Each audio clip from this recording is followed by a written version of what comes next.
Will bring their vision into focus.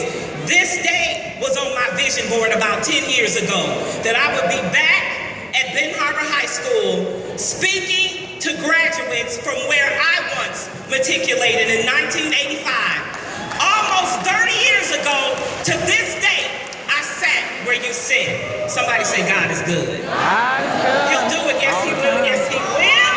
Yes, he will, but I'm not here to preach. All right, here we go. Here we go.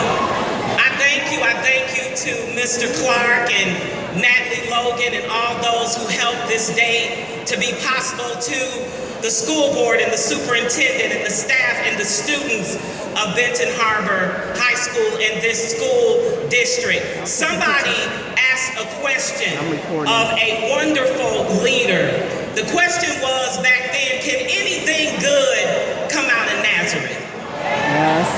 So I ask you this question, can anything good come out of Benton Harbor? Yes. Oh my God, somebody better know. You need to just put your hand right here and say me. Yes, I came right up on out of this right here. Hallelujah. Somebody needs to know something good can come out of Benton Harbor.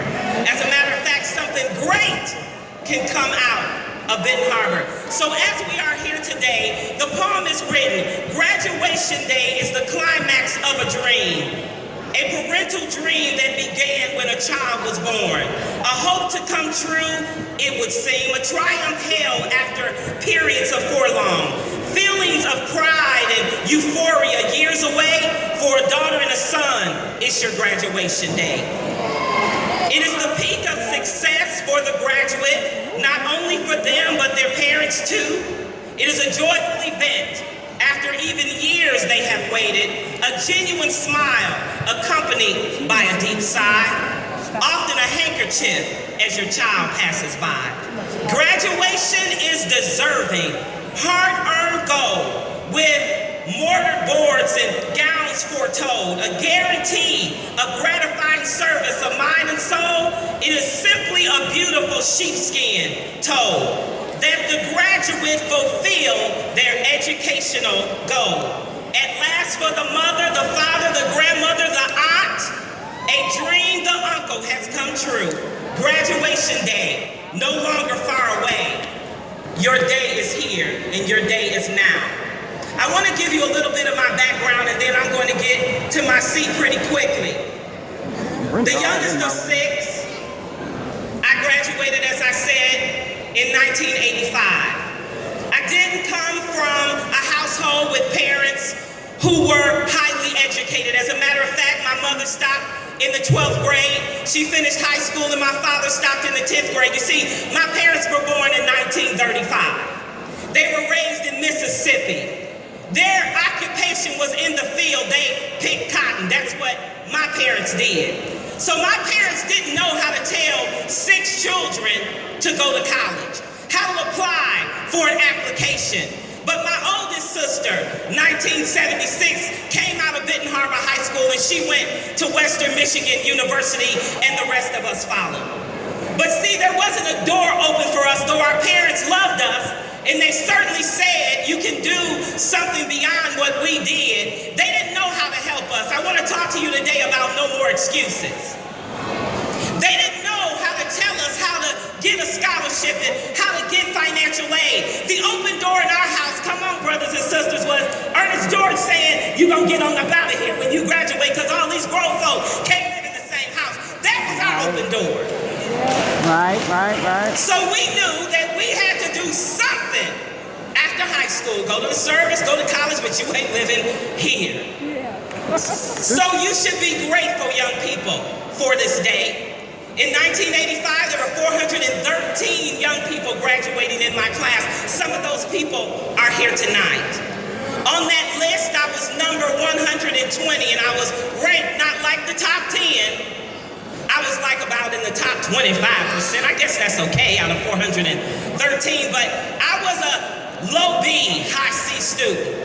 But I knew something was pulling me to greatness. Somebody say bigger, better, greater, more. Something was pulling me. Something was pulling me beyond what I had seen. I heard such as we live. We didn't know that. As a matter of fact, we often talk in our family that today our household would be below the poverty level. Yeah, so we didn't understand really that we were poor. We just knew you're going to school, you're going to get an education, and you're going to do something with your life. But greatness was calling me. My father passed away, our father passed away my senior year, January 1985. I could have made excuses. My brother was in college at Western at the time. We could have made excuses. I can't finish. I can't keep going on. Somebody say no more excuses. No more excuses. See, let me help you with the difference between an excuse and a reason. This is an excuse. I got up late. I missed the test because I didn't study. I had a game. Those are excuses because you can't qualify them. You can't quantify them. But this is a reason. The reason I got up late was because I was taking care of my sick mother. That's a reason. You can quantify that. You can qualify that. You don't get to make excuses no more, beloved. You are on your way. And something has been placed in you to do something great. No more mediocre. You did it, and we're excited. But you are in commencement today. That word literally means that one thing shuts and another thing opens. All at the same time. So you are commencing today. You're ending your season at Benton Harbor High School. Now, as you're commencing through the hallway of life between one door closing and another door opening, I'm here to ask you what you're going to do with it. What you going to do, beloved? You cute? Y'all show cute. Y'all handsome? You show enough handsome. You smart? You got on up out of here? But what you going to do after today? I asked the question so I could be equipped. As I stood in front of you, how many kids are graduating? They said about 119. I said, how many have scholarships? They gave me a value of about $350,000 worth of scholarships. That's something y'all should be proud of, Ben Harbor. Y'all don't know how to celebrate nothing. Everybody in here should be clapping. Right, right? Y'all should, hello. Exactly. You probably got one of them. That's why you're screaming that loud. So, $350,000, but the question was asked, how many are going to college? They weren't able to tell me that. So I'm proud of the $350,000, but you can't stop here. No, everyone is not called to a higher level of education, but let me tell you, when I started this journey, I had no idea that I would be Dr. Tuesday Tate. That wasn't my plan. My plan was to go through corporate America making dollars. And I was doing it. And when I was called out of corporate America by God himself into ministry, I fought it. I was making bank without a master's degree, constantly soaring in corporate America, traveling all over the country to any island I pretty much wanted to go to and to a few other countries. But I was called out of that. Are you ready to hear the voice that is calling you to greatness inside of you? Are you ready to answer the call? Greatness is in you. It is greatness that allowed me to sit at the table with Bill Clinton. It is the greatness that caused you that allowed me to meet Maya Angelou. It is the greatness that allowed me to meet Coretta Scott King. It is the greatness that is in me, not anything of myself, but who created you and created me. Because see, you were created by an awesome God who, because he's awesome and he's great, he's put greatness in you. It is greatness, and only by his grace that I stand here with that doctorate. It is only by his grace and his greatness that you're the top 10, that you are a part of that 350, that you've been accepted to college. No more excuses. Parents, I charge you, if you have those who are coming up behind these, you have a responsibility. I want to leave you with 5 things. What is your what? What the what? What is your what? What were you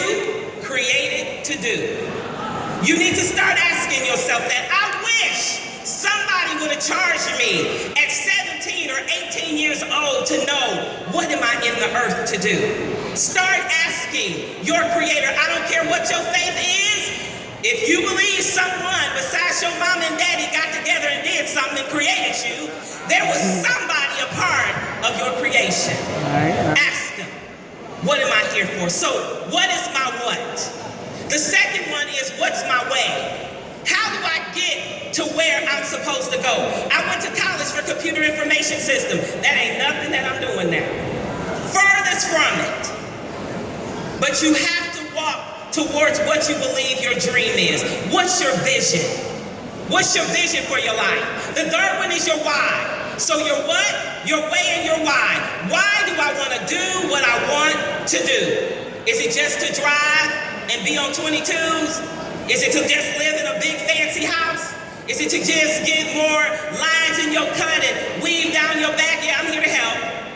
What is your purpose and why do you want what you want? I hope it's to be a blessing to your parents. I hope it's to come back to this community and be a blessing. I hope it's to speak into some other person's life. Why do you want to do what you want to do? The third one is, you have a right. You have a right to a quality education. You have a right to be treated fairly. What are you doing about the quality of education in your city? I'm talking to the adults now. What are you doing to be a voice to say, as for me and my children, we demand, now do it legally, do it respectfully, but we demand a quality education for our children. It is your responsibility, young people, to show up. And it's all of these other people, those behind me, those sitting out there, those in your home, those in your community, those in your church, to ensure that the greatness that has been put in these young people, you are helping them to achieve it. What does your example look like, adults? They did it.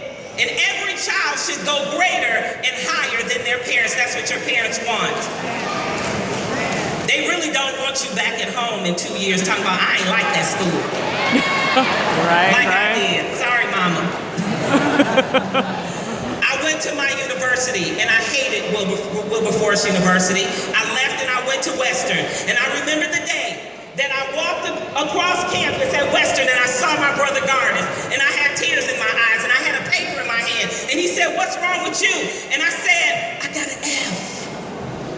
Right, that's how I look. I had never experienced an F. But it was a wake-up call that I had in disobedience left Wilberforce to come to Western because I wanted to pledge AKA. That's the only reason I left. But I took my little yellow self, caramel self, back to Wilberforce and planted myself there, and that's where success began. All those people I named, except Bill Clinton, I met on that campus, and I became a leader. No excuses. Greatness is calling you. Do you have a dream? Do you have a dream? I hope it's big. I hope it's bright. I hope it is something so impossible that it scares you. That you're asking questions like, how in the world will I be able to do this?